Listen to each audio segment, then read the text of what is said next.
Hello, this is SAVOX Andy. So today I want to show you that SAVOX will change the spec sheet at the back of the servo. So here is two spec sheets. One is an old one and one is a new one. I will show you.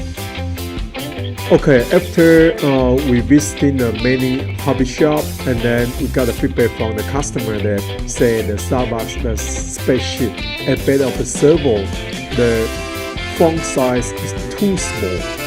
So most of people cannot read it, and SAVOX hear that. So we enlarge the spec sheet 60% large compared to before.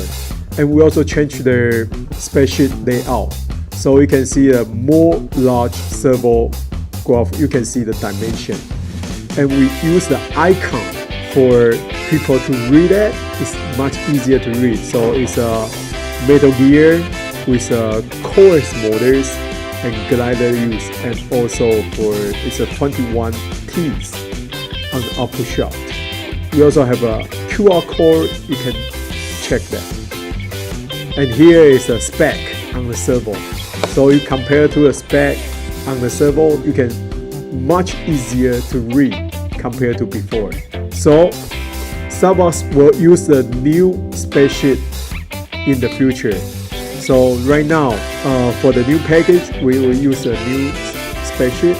For the old one, we also will use a new spec sheet for all the shipment. Thank you.